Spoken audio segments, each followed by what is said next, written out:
Happy Friday, everybody. We've made it through another week. I hope you guys have had a great and productive week. And I know myself, I have. I've had a wonderful week. And what more can you ask for? The NCAA tournament's underway, and the Cats are in the second round.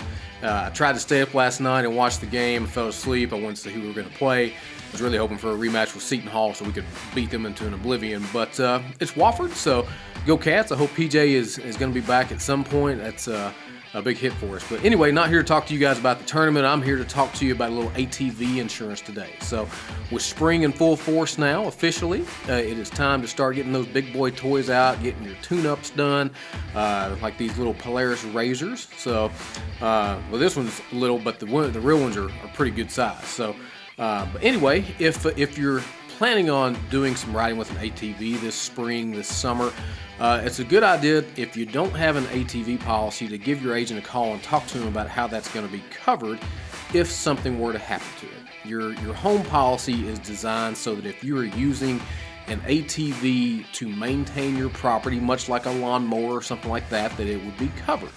And that could be if you've got just a small 3 or 4 acres there at the house, or if you've got 100 acres. As long as it is on your property, it is typically, with most carriers, going to be covered on your home insurance policy. But, and here's a big but, most carriers, if you take it off premises and you take it to Wildcat ATV Park down near London, or you go to Brimstone in Tennessee, or any of these other ATV parks, and you have a wreck, whether you're driving straight up a hill, just like this. I've seen some guys take some grades that go just, straight up in the air, and you get up to the top and it flips back down the hill. Your home insurance is probably not going to cover that. So my recommendation is talk to your agent, see how it's covered.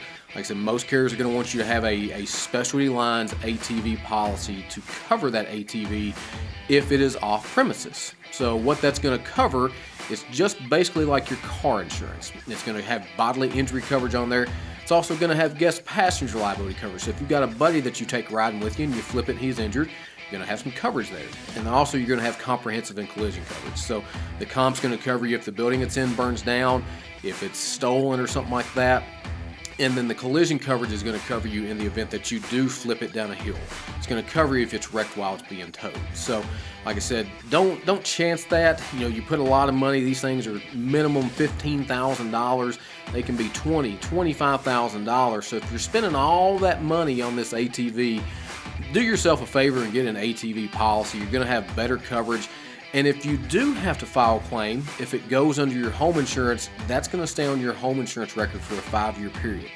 If you've got an ATV policy and you file a claim on that ATV policy, but then you choose not to go buy a new ATV, then you're really not going to see any type of change in your rates, on your auto insurance or your home insurance, because it is a specialty lines policy. Carriers will not surcharge you for that. But like I said, if it's filed on your home policy, it's going to follow you for a 5-year period. It can make your rates go up by a couple $100 a year. Like I said, these things are $15,000, $20,000, $25,000. So that's a pretty substantial payout. You got to sell a lot of home policies to equate for one Polaris razor. So guys, if you've got an ATV and you're wondering about the cost, give me a call. They're not terribly expensive to insure. The market is shifting. Just full disclosure, the market's getting a little bit more expensive to insure these things, but they've gotten a lot more expensive the last couple of years. So just like everything else, the more the razors go up in price, the more it's going to be to insure them. Also, you can put accessories coverage on there. I've got guys insured that have $5,000, $10,000, $15,000 in accessories. I've got carriers that will go all the way up to $30,000 in accessories coverage.